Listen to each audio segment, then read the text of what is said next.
महेश यदुवंशी जी, फरीदाबाद से। गुरुदेव, आपके चरणों में दंडवत प्रणाम।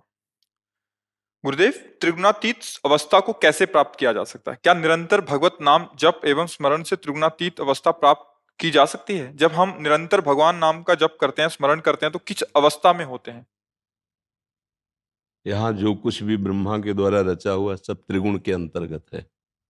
वस्तु, व्यक्ति, स्थान, जितना जो भी मैं और मोर तोर तय माया, जेहि बस कीन्हे जीव निकाया, गो गोचर जहां लगु मनुजाई, सो सब माया जानो भाई। माया का स्वरूप है जो जितना कुछ दिखाई दे रहा है, जितना कुछ मन से सोचा जाता है, वो सब माया है। पर किनकी माया है? अब आ गया भगवान की। दैवी रेशा, वो खुद कह रहे हैं, गुणमयी मम माया दुरत्या। भगवान श्री कृष्णचंद्र जी के वचन कि त्रिगुणमयी माया मेरी है, तो मेरी रचना है। भगवान वेद स्वरूप होकर प्रकट हुए हैं, पर वेदों के लिए भी भगवान ने कह दिया उसमें बहुत कर्म विभाग है, तो कहा त्रैगुण्य विषया वेदा निस्त्रैगुण्य भवार्जुन। अर्थात वेदातीत अवस्था को प्राप्त हो, वो त्रिगुण से परे है। तो भगवान का नाम, भगवान का रूप, भगवान की लीला, भगवान का धाम, ये सच्चिदानंद में है, ये माया में नहीं है। चिदानंद में देह तुम्हारी, विगत विकार जान अधिकारी। सच्चिदानंद रूपाय विश्वोत्पत्त्यादि हेतवे, यही हेतु हैं। इन्हीं से विश्व की उत्पत्ति, पालन और सृजन होते हैं। ये तीन गुणों के तीन अधिष्ठात्र देवता हैं। सतोगुण में भगवान विष्णु, रजोगुण में भगवान ब्रह्मा और तमोगुण के अधिष्ठात्र भगवान शंकर। पता है आपको ना? त्रिगुणमयी ये माया, त्रिगुणमयी ये सृष्टि, त्रिगुणमय क्रियाएं, पालन हो, सृजन हुआ, पालन हुआ, फिर संहार भी होगा, चाहे कोई भी हो। ये लीला चल रही, इससे परे हैं भगवान और इसी में भरे हैं भगवान। जो इससे परे हैं वो सब में भरे हैं, जो सब में भरे हैं वो सबसे परे हैं। वासना वासुदेवस्य वासितम भुवनत्रयम, उन्हीं की इच्छा से तो त्रिभुवन का विस्तार हुआ।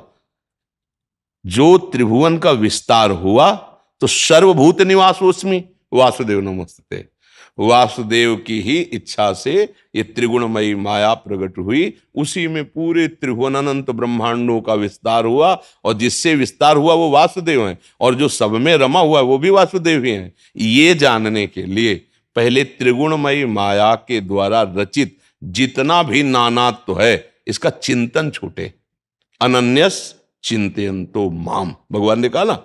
अब हमारे पास बचा त्रिगुणातीत है भगवान का नाम, त्रिगुणातीत है भगवान की लीला, त्रिगुणातीत है भगवान का धाम, राम जी का साकेत धाम, श्री लालजू महाराज का ब्रज 84 कोस धाम, वृंदावन धाम, महादेव जी का कैलाश धाम, और भगवान के विविध धाम, ये त्रिगुणातीत हैं। ये माया के द्वारा, ब्रह्मा के द्वारा रचित नहीं है। उनका निज धाम, निज नाम, निज रूप और निज लीला, ये मायातीत है। अब हम नाम का जप कर रहे हैं, निरंतर लीलाओं का गायन श्रवण करते हैं, भगवान की सेवा की भावना से सब में जो बसा हुआ है उसकी आराधना कर रहे हैं, कर्तव्य मान करके।